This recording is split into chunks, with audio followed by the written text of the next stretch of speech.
Tech It For Me is an independent and solo-produced podcast. Welcome to the Tech It For Me podcast. I'm Mike Madole. Artificial intelligence didn't just appear with ChatGPT. It's the result of nearly a century of breakthroughs in logic, neuroscience, and computing. From Alan Turing's thought experiments to today's generative models reshaping how we work. In this episode, we're taking a journey through the real history of AI. No myths or science fiction. Just the key milestones that got us from punch cards to transformers. And along the way, I'll share how some of what I've learned through certifications in generative AI, ethics, and machine learning connects back to those foundational ideas. This is Tech It From Me. Let's go. This is the Tech It From Me podcast. Alright, so let's set the stage here. We're in the early 20th century. The world is rebuilding after 2 world wars. Computing as we know it doesn't really exist yet, but the idea of machines doing complex tasks is starting to take root. The first major leap comes from Alan Turing. In 1936, years before he would help crack Nazi codes, he publishes a paper introducing the concept of a universal machine. This abstract machine could simulate any other machine's logic, and it becomes the foundation of modern computing. Today, we call it the Turing machine. Fast forward to 1950. Turing poses a question in his paper, titled Computer Machinery and Intelligence. Can machines think? To answer it, he proposes a test, what we now call the Turing test. Imagine having a text-based conversation with someone. If you couldn't tell whether it was a person or a machine, the machine would be considered intelligent. This was more than just a thought experiment. It was the first serious challenge to the idea of artificial intelligence, that machines could eventually simulate human reasoning. Around the same time, you've got people like Claude Shannon, known as the father of information theory. He laid the groundwork for how computers encode, store, and transmit information, critical for any intelligent system. He even tinkered with early chess-playing programs. Then there's John von Neumann, who gave us the modern architecture of computing, the idea that data instructions could be stored in the same memory. Without this, there would be no ChatGPT, no iPhones, no anything. So by the mid-1950s, you had the math, the theory, and the hardware, or at least the blueprints. Then came the summer of 1956, the Dartmouth Conference. This was the moment AI became its own field. John McCarthy, Marvin Minsky, Nathaniel Rochester, and Claude Shannon gathered a group of researchers to explore whether every aspect of human intelligence could be described precisely enough to be simulated by a machine. They wrote in their proposal, it is conjectured that every aspect of learning or any other feature of intelligence can, in principle, be so precisely described that a machine can be made to simulate it. That quote became the rallying cry for a new scientific discipline, artificial intelligence. Now, I want to pause here for a second because during my studies, this era was described as being equal parts genius and hubris. The researchers were incredibly smart, but also incredibly optimistic. They thought human-level AI was 20 years away. Spoiler alert, it wasn't. Still, what they set in motion at Dartmouth would echo through every generation of computer science that followed. And that's where this story really begins on AI. So after the Dartmouth conference, researchers got to work. The late 1950s and 60s were full of promise, and honestly some pretty impressive early wins, given the limited computing power of the time. Let's start with the logic theorist, developed in 1956 by Alan Newell and Herbert Simon at Rand Corporation. This program could prove mathematical theorems from Principia Mathematica, and even found a more elegant proof than the original authors. That was a big deal. It showed that machines could reason, at least in narrow, rule-based domains.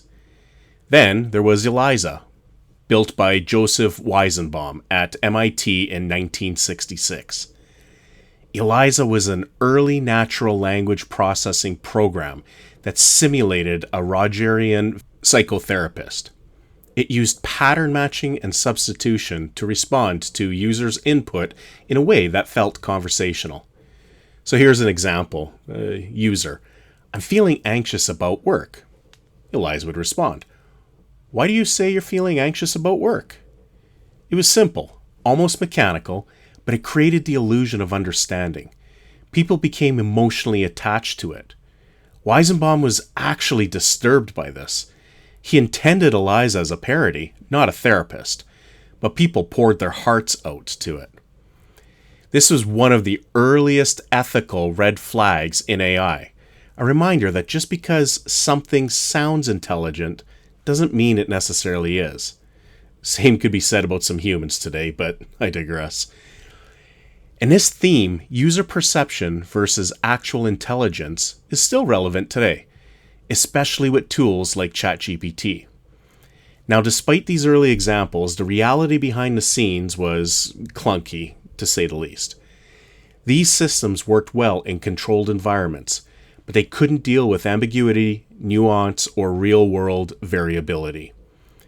Take machine translation, for example. In the 1960s, the US government heavily funded programs to translate Russian into English. They hoped to decode Cold War intelligence faster. But the results were laughably bad. There's a famous example where, in quotes, the spirit is willing, but the flesh is weak, end quote. This was translated to Russian and then back again, and it came out as, the vodka is good, but the meat is rotten. Expectations were far ahead of what the reality actually was. By the early 1970s, the honeymoon was really over. Governments realized that AI wasn't delivering on its promises, so funding was cut and projects were shelved. And that brings us to what's now called the first AI winter, a period of deep skepticism, limited progress, and reduced investment. From a business and policy standpoint, AI was seen as overhyped. From a technical standpoint, the tools just weren't ready yet. Computers were still too slow, storage was limited, and models simply couldn't scale. The biggest mistake of this era wasn't technical, it was narrative. The field overpromised and underdelivered. And when you lose trust, whether with funders, users, or the public, you don't just lose momentum, you lose credibility. And that's a lesson we're still learning today. But here's the thing about winters. They don't last forever. And AI, as a field, it wasn't dead. It was simply regrouping, waiting for that next spark, and the spark came in the form of a very different approach. Coming out of that first AI winter, the 1980s brought a new approach to artificial intelligence, one that looked less like mimicking the human brain and more like mimicking human expertise. This was the rise of expert systems.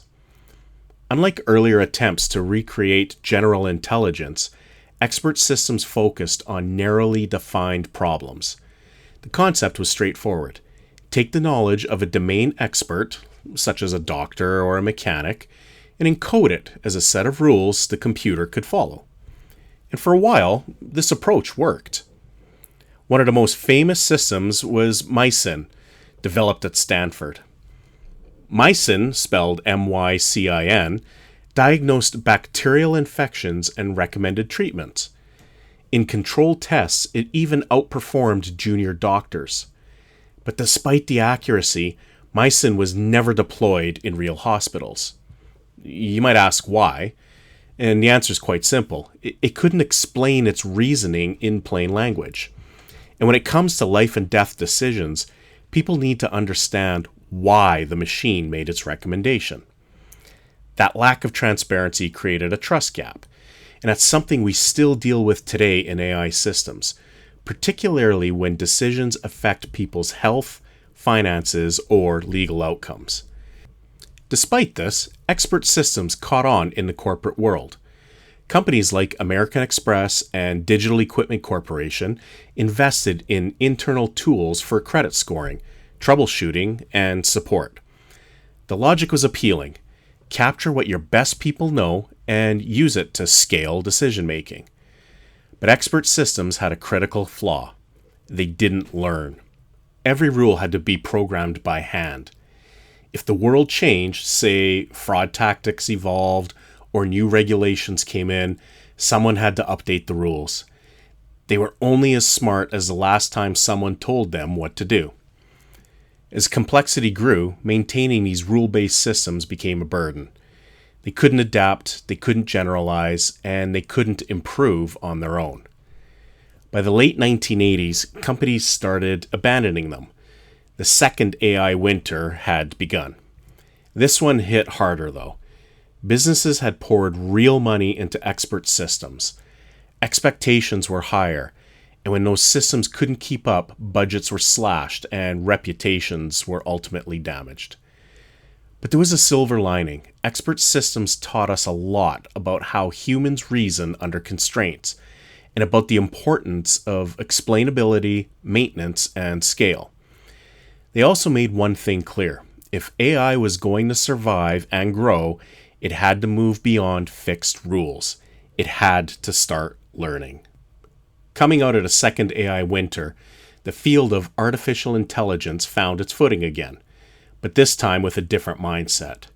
Instead of trying to teach machines how to think like humans using hard-coded rules, researchers started asking, what if we let machines learn from examples? This was the rise of machine learning, and it marked a major pivot. The difference is simple, but profound. Expert systems are programmed, meaning someone tells them exactly what to do. Machine learning models are trained. They learn patterns from data. Rather than defining what a cat looks like in code, you feed the system thousands of cat and non-cat images, and it figures out the patterns that distinguish one from the other. This idea wasn't new. It dated back to early neural networks in the 1950s. But back then, we didn't have the data or the computing power to make it practical. By the 1990s and 2000s, that had changed. Three things came together. One, more data. Thanks to the internet and digital sensors, we had access to massive data sets. Number two, better algorithms. New techniques like support vector machines and random forests improved accuracy. And number three, faster computing. More powerful processors made training models faster and more affordable. Machine learning started quietly transforming industries. Email providers used it for spam detection. Banks applied it to detect credit card fraud, and retailers optimized recommendation engines. So one great example, spam filters. In the early days, filters looked for specific keywords, but spammers adapted quickly. Machine learning systems, however, could adapt just as fast, spotting subtle patterns that weren't obvious to humans. The same thing happened in finance. Traditional fraud rules flagged fixed dollar amounts. Machine learning models flagged behavioral anomalies, like a sudden transaction in a country you've never visited. This wasn't just automation, it was adaptation, and it was quite powerful. For most of us, this was the era where AI started quietly working in the background, shaping search engines, social media feeds, and even how we shop. And while machine learning made AI useful again, the real revolution was still ahead. Because what if machines could not just learn from data, but learn in layers and extract meaning from complex inputs like images, speech, and language? That's what brought us into the next phase, deep learning. By the early 2010s, machine learning had made AI practical again, but it still had limits. Many models needed human assistance to identify which features mattered. If you were building a model to identify cats in images, for example, a data scientist still had to define things like pointy ears or whiskers. That's known as feature engineering, and it was time-consuming and inflexible. But what if a system could learn those features on its own? That's where deep learning changed the game. Deep learning is a subset of machine learning that uses neural networks with many layers, hence the word deep. Each layer processes the data at a different level of abstraction. The first might detect edges in a photo, the next shapes, then eyes, then entire faces. It builds understanding as it moves deeper. These architectures were inspired by how we think the human brain works, but for years they didn't work well in practice. The training took too long, the results weren't better than other methods. Then came 2012. A deep learning model called AlexNet entered the ImageNet competition, a benchmark for image classification. It dramatically outperformed everything else, cutting the error rate by nearly half. Why was AlexNet such a big deal? Because it showed deep learning could outperform traditional models if you had the right ingredients. Those ingredients were large data sets, GPU acceleration, and improved training techniques like ReLU, activations, and dropout. The ImageNet win was a turning point. Suddenly, deep learning wasn't just theoretical, it was state-of-the-art, and companies noticed. Google, Facebook, Amazon, Microsoft, they all began building deep learning into their products. AI could now identify faces and objects in photos, transcribe and understand speech, translate languages in real time, drive cars, detect tumors, recommend content. In marketing, deep learning models started to write personalized ad copy, predict campaign performance, generate branded visuals based on product descriptions. And for the first time, AI could handle unstructured data, images, video, audio, and natural language just as easily as structured numbers in a spreadsheet. But deep learning came with a cost, and that was explainability. These models were accurate, but they were also opaque. You couldn't always trace why they made a certain decision. Even today, we often refer to them as black boxes. It's a big problem in high-stakes domains like healthcare, finance, and law. It's also part of a broader conversation we're still having today. How do we balance capability with control? Still, the success of deep learning set the stage for the next and current phase of AI's evolution. Because if deep learning gave AI the power to see and hear, what came next gave it the power to understand and communicate. That being transformers. In 2017, a paper titled "Attention is All You Need" was published by researchers at Google. With it came a brand new architecture called the transformer, and it fundamentally changed the trajectory of AI.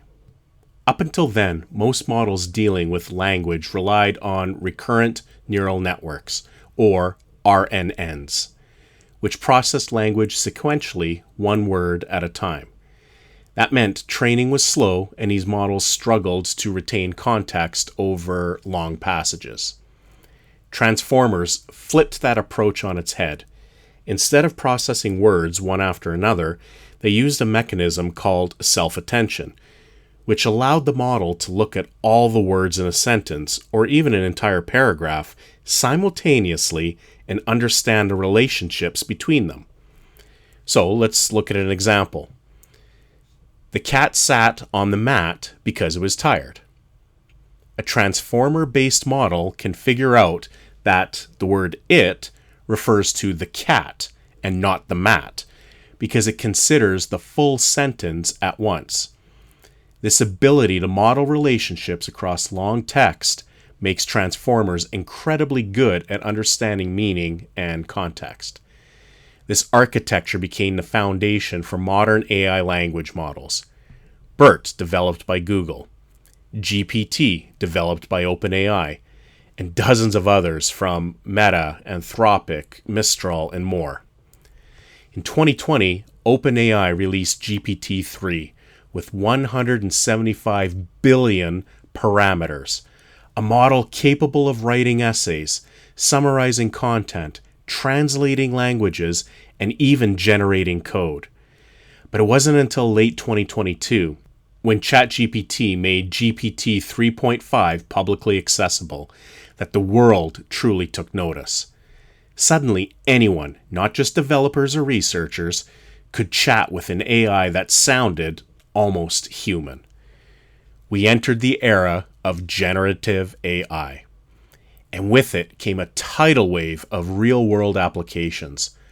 Automated writing for blogs, ads, and emails, content summarization and meeting notes, AI assistants embedded into search engines and productivity software, image generation from text prompts, voice cloning, video generation, and more. Generative AI quickly became a part of the everyday toolkit, not just for tech professionals, but for marketers, students, writers, and small businesses. But with all this capability came new questions. How do we know when an AI is hallucinating or making things up? What happens when biases from training data show up in outputs? Who owns AI-generated content? These questions aren't just philosophical, they're practical and they're urgent. And while the promise of these tools is massive, so are the risks. That's why the conversation is shifting from what can AI do to what should it do, and how do we build in accountability? Because whether it's writing a press release, designing a logo, or giving business advice, AI is no longer just in the background. It's sitting in the room with us. So over the last 20 minutes, we've covered how we got here. Now let's talk about what's next. We're living in a moment where AI is evolving rapidly, and the road ahead could go in a few different directions. But most of the conversation today centers around two major trajectories. Path one is a smarter, broader AI. This path we're already on, building smarter, more capable, and more integrated AI tools. We're seeing language models that don't just generate text, they can interpret images. They can write code, analyze video, and connect across different types of input. These represent the next leap in general usability. Companies are embedding these models into everyday software. Microsoft's Copilot in Word, Excel, and Teams. Google's Gemini in Docs and Gmail. Salesforce's Einstein GPT for customer service. AI is becoming a layer, something that enhances almost every digital experience. There's also a growing ecosystem of open source models like Meta's Llama or Mistral, which are smaller, more customizable, and available to developers and researchers around the world. This is really powerful, but it also makes regulation harder because now anyone can build powerful AI tools with fewer restrictions or oversight. The second path is toward artificial general intelligence, or AGI. This one's more speculative, but also more ambitious. It's the pursuit of artificial general intelligence, or AGI, an AI that can reason, learn, and apply knowledge across any task the way a human can. Some leading AI labs like OpenAI and DeepMind believe AGI is possible within the next decade. Others are more cautious, arguing that while models like GPT are impressive, they still rely on pattern prediction and not true understanding. And there's a third group, ethicists, researchers, and policy advocates focused on making sure that regardless of the outcome, we don't lose control of the systems we're building. These folks talk about alignment, interpretability, and safety, and their concern is this. Even narrow AI, if deployed at scale and without oversight, can have unintended or catastrophic consequences.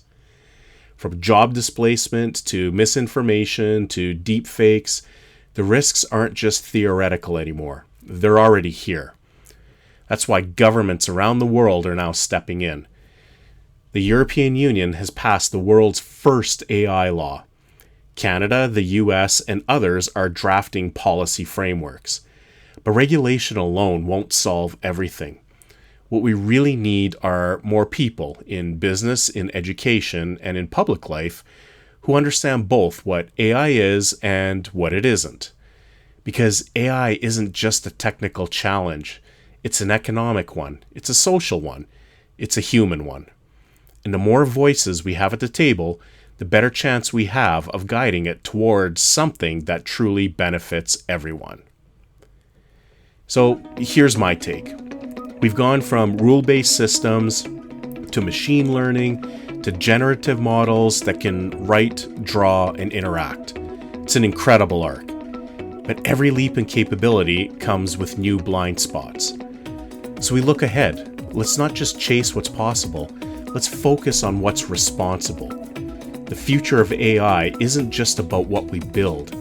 It's about what we choose to build and why. Thanks for listening and coming along on this journey through the history of artificial intelligence. If this episode sparked a new insight, helped you connect some dots, or gave you something to think about, consider sharing it with someone else who might enjoy it.